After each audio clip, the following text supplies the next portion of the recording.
I'm going to show you how to use the formula to get the answer of the sum of this geometric sequence. So we need a few things. I know my R value is -3 because that's what's in here. And if you did, if you kind of drew this out and said K equals 3, plugged it in, you'd get a number. K equals 4, K equals 5, K equals 6, and K equals 7. I think this was what you did originally. You plugged them all in and you added them together. So if I did that, I would get -27. I would get 81, and then I could tell when I divided those that my common ratio is -3. All right, S sub n means the sum of how many terms. So if I count these, 1, 2, 3, 4, 5, S sub n is I'm going to have my calculator or use this formula, add together 5 terms.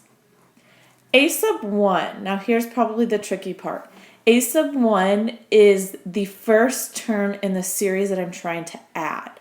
So A sub 1 in this case is 27. Or excuse me, -27. I think a lot of times when we think about this, we think of, well, what is A sub 1? So if I plug in 1 for K, that's my answer. But using this formula, A sub 1 is the first term of the series that I'm using to add.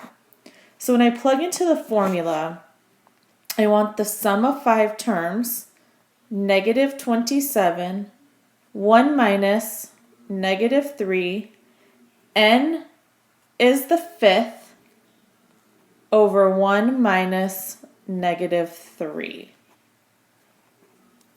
When I simplify the numerator, I'm going to do this first in my calculator, then I'll do the parentheses, and then I'll multiply it by -27. And when you do this, you get -6,588 over 4. When you divide that out, the sum of those 5 numbers is -1,647.